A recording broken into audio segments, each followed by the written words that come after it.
John Ritcheson has been doing revivals in North Alabama, and so many friends and family have shared a video of his testimony from a YouTube page called The Way World Outreach from 2021.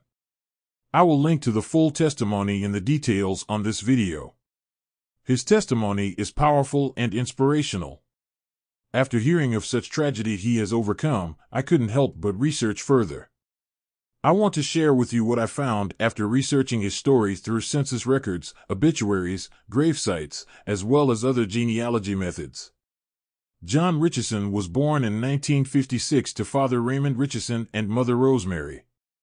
Here is their gravestone at Maple Ridge Cemetery in Carmi, Illinois. Let's start at the 7-minute mark where he mentions his uncles Dominic and Joe. And I have no beef with the police officer that arrested me, and I was convicted by his testimony, ended up in reform school because that was the place where I belonged. But when I was in reform school, my first night there, my uncles Dominic and Joe, they warned me.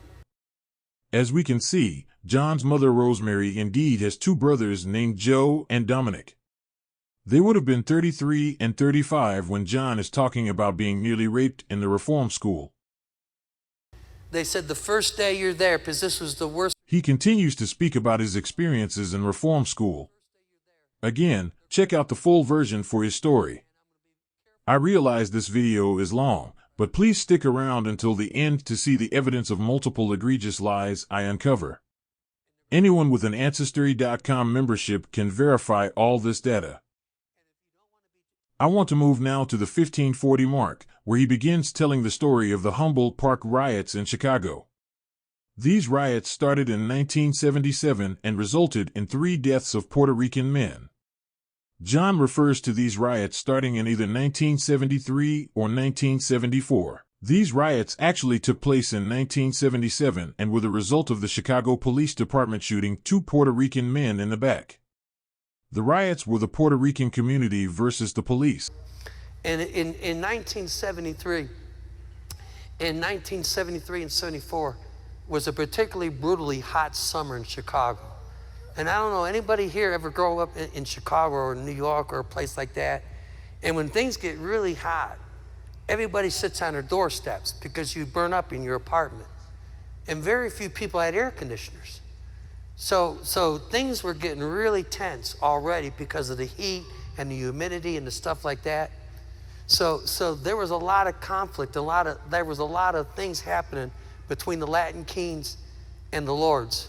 So I got together with the warlord of the Latin Kings, and we set up a rumble called the Humboldt Park Riots. How many of you ever heard of the Humboldt Park Riots?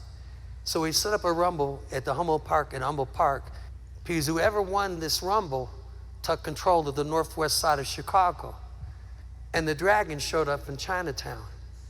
And the OAs showed up. Instead of 2 gangs having out, and we had over 6,000 members, but we only decided on 600 from each gang. Now you got 6 or 7 gangs with 600.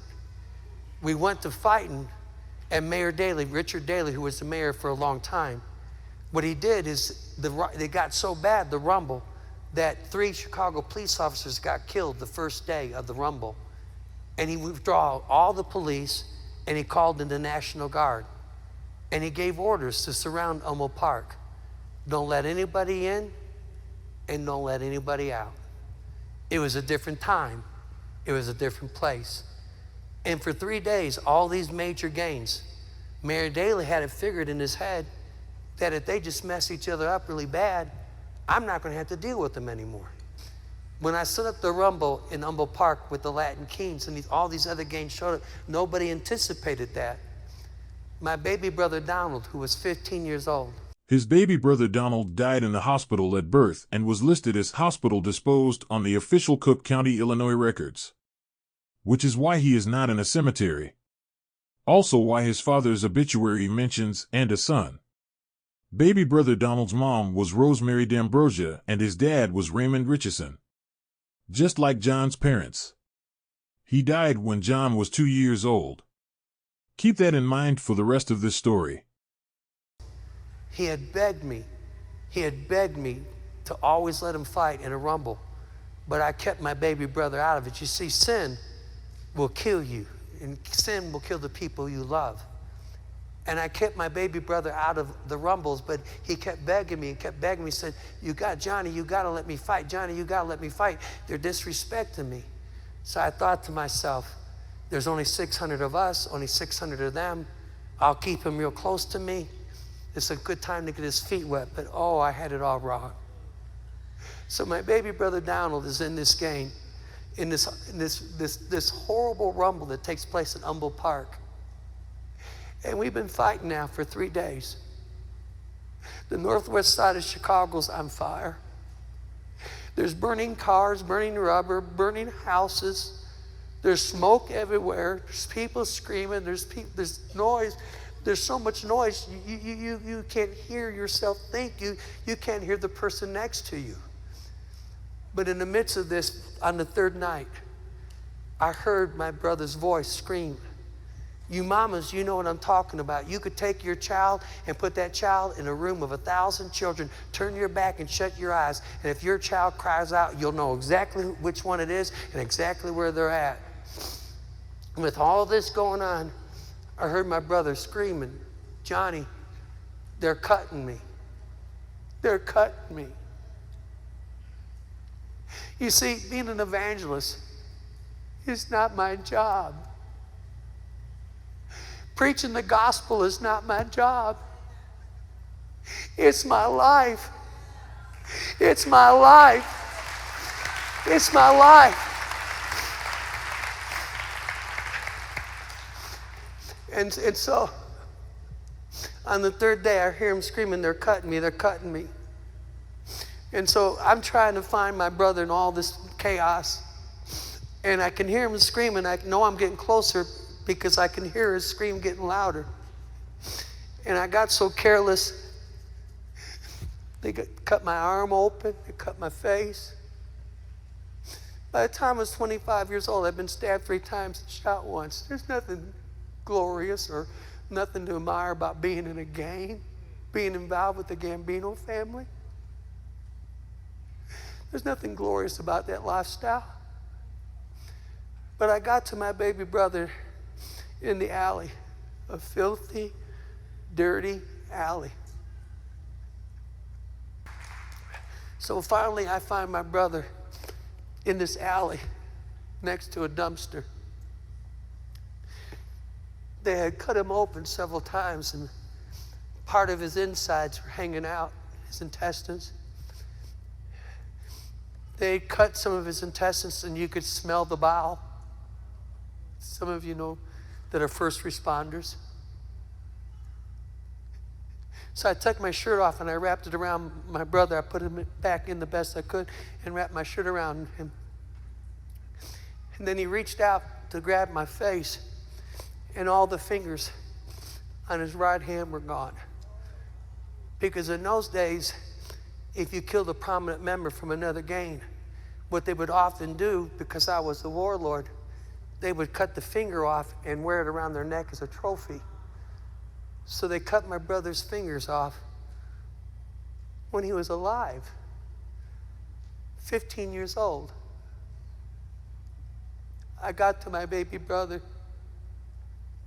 And Marco, listen to this. This is why what you were doing at the Way World Outreach is so important.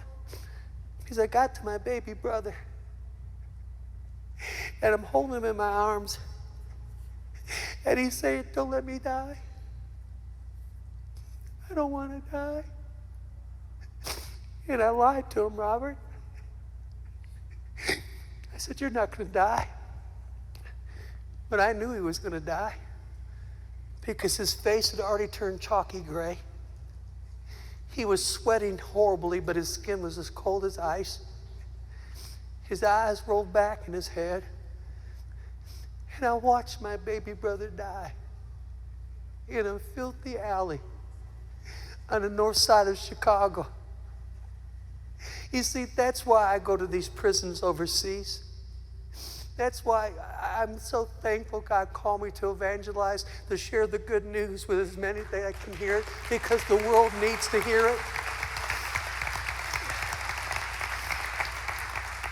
Please hear me. So my baby brother dies in that alley. So I went into hiding. prostitute. You know, we tend to look down our noses at prostitutes, but a lot of them are in that lifestyle because they're being raped by family members and stuff, and they just tell you, if I'm going to be raped, I might as well be paid for it. I'm not being vulgar, it's the way it was. But a prostitute tucked me into her home, sewed me up till I could get to a hospital, took care of me, knowing that if they found me in her home, what they would have done to her would not have been even human. So she may have been a prostitute, but she had a good heart. And you hear what I'm saying? Now, I'm here, and she's taking care of me the best she can. It's not a hospital, but they're doing the best they can. And someone comes busting through the door, man. I grab my piece, and I look up, and I know who it is, so I think it's all right. And he comes, and he runs up to me. He says, Johnny, you got to come with me. You got to come with me, Johnny. I said, what's wrong? He said, Francis. You got to come with me, Johnny. Francis. Francis Ritcheson died as a baby and is buried next to her parents, Raymond and Rosemary. The same parents as John Ritcheson. She died 4 years before John was born. This is the second sibling that died as an infant that John claims was murdered in the so-called Rumble in Humboldt Park. And so I've been cut, I've been shot, and I go back to North Avenue in Ashland where it comes together, the very alley where my brother died 3 days before. And I get there. There's a lot I can tell you, but I can't cover it all tonight. And I find my mama. She's sitting on the street, broad daylight, cars going by, people walking around her like it was a bag of garbage. And she's got my sister Frances in her lap, what's left of her. And she'd been shot 3 times in the back of the head with a .357 Magnum to draw me out. Thomas, it's why I'm grateful for what you do. It's why I'm grateful.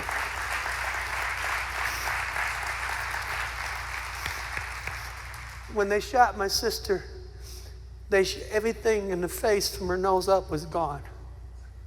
Blew her whole forehead off, blew her eye sockets out. And so I get to my sister, my mama, and my mama's got my sister in her lap. And as only a mama could do, she's kissing my sister. And she's saying, Francis, you're okay, Francis. You're okay, Francis. You're okay, Francis. But you see, Francis don't have a face. Francis' head is gone.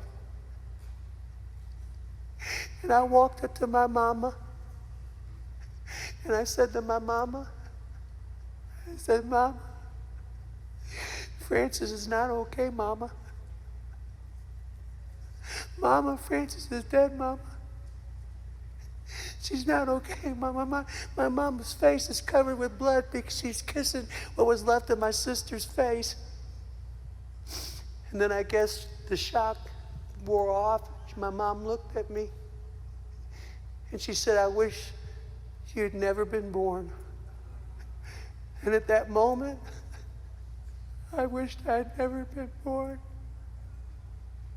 Because the sin in my life caused my brother to be dead at 15, my sister to be murdered at 17. And Pastor, I often thought to myself, was she afraid? Did she know? Did she know they were about to kill her? What was she thinking? What was going on in her mind? And I remember going to church one day. My brother Ray used to work in the business with me, and our job was to break arms and legs for a living, cut fingers off, cut noses off, ears off. If someone put their nose where it didn't belong, their nose would get cut off. If they had their finger in the tills, let me explain this. So my brother's calling me all the time about going to church, just one time to get his wife off his back, come one time. And so This is a true story. It's how it went down. And so I don't know nothing about church. The only time I'd ever been in a spiritual thing was Woodstock, so I figured that's got to be, you know, the dress code, you know. Bottles. And I won my first convert the next day. I had 18 bales of pot delivered to my crib the day before I got saved. You know how long it takes to flush 18 bales of pot down the toilet? My brother Dan calls me the next day, God rest his soul. And he said, hey, John, he used to sell dope for me. He said, John, you still got that Vietnamese? I said, no, man, it's all gone. I flushed it down the toilet. He said, well, you got it. In addition to the flaws in this testimony, I would like to address that it is well known in North Alabama that John is in the Witness Protection Program. My question is, when could this have possibly occurred? He was born as John Ritcheson, and his entire family is Ritcheson. He went to high school at Romeoville High School, the same one as his other siblings, as John Ritcheson, and has been John Ritcheson for decades since then. This man's entire backstory is false and deserves to be called out. Thank you for your time.